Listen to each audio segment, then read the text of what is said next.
ನಮಸ್ತೆ. ಇದು last week 2 ದಿನದ ವ್ಲಾಗ್ ಆಗಿರತ್ತೆ. ಇನ್ನ ನಾನು ಅವತ್ತು ಟಾಲ್ ಯೂನಿಟ್ ಎಲ್ಲ ಸ್ವಲ್ಪ ಕ್ಲೀನ್ ಮಾಡ್ಕೋಬೇಕಿತ್ತು ಅಂತ ಹೇಳಿ ಅದನ್ನೆಲ್ಲ ಕ್ಲೀನ್ ಮಾಡ್ಕೊಂತ ಇದ್ದೆ. ಹಾಗೇನೆ ರಾತ್ರಿ ಒಂದು ಮದ್ವೆ ಇತ್ತು, ಅಲ್ಲಿಗೆ ಹೋಗ್ಬೇಕಿತ್ತು ಅಂತ ಹೇಳಿ ರೆಡಿ ಆದೆ. ಇನ್ನ ಪಾವನಿ ಡ್ಯಾನ್ಸ್ ಎಕ್ಸಾಮ್ ಇದೆ, ಓದ್ಕೋಬೇಕಮ್ಮ ಬರಲ್ಲ ಅಂತ ಹೇಳಿದ್ಲು. ಹಾಗೇನೆ ಮನೆಯವ್ರುನು ಅವ್ರಿಗೂ ಸ್ವಲ್ಪ ಕೆಲಸ ಇದೆ, ಅವರು ಬರಕ್ಕಾಗಲ್ಲ ಅಂತ ಅಂದ್ರು.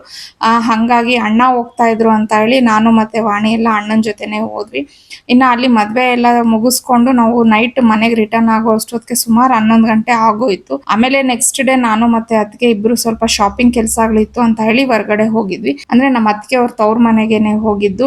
ಅಲ್ಲಿ ಯಾರೋ ಮನೆಗೇನೆ ರೇಷ್ಮೆ ಸೀರೆ ಎಲ್ಲ ತಗೋ ಬರ್ತಾರೆ ಅಂತ ಹೇಳಿದ್ರು. ಸರಿ ನೋಡೋಣ ಅನ್ಬಿಟ್ಟು ಹೋಗಿದ್ದಿದ್ದು. ಇನ್ನ ಅಮ್ಮ ಅವ್ರದ್ದು ಇನ್ನೊಂದ್ 2 ತಿಂಗಳಲ್ಲಿ ಮನೆ ಗೃಹ ಪ್ರವೇಶ ಇದೆ. ಸೊ ಹೆಣ್ಮಕ್ಳಿಗೆ ರೇಷ್ಮೆ ಸೀರೆ ಕೊಡಿಸ್ಬೇಕಲ್ವಾ, ಹಂಗಾಗಿ ನೋಡೋಣ ಅನ್ಕೊಂಡು ಹೋಗಿದ್ದಿದ್ದು. ಸರಿ, ಕಂಪ್ಲೀಟ್ ಬ್ಲಾಗ್ ನಾನು ನಿನ್ನೆ ನನ್ನ ಯೂಟ್ಯೂಬ್ ಚಾನಲ್ ಅಲ್ಲಿ ಅಪ್ಲೋಡ್ ಮಾಡಿದೀನಿ. ನಿಮ್ಗೆ ಟೈಮ್ ಇದ್ರೆ ಇಂಟ್ರೆಸ್ಟ್ ಇದ್ರೆ ಒಂದ್ಸತಿ ಚೆಕ್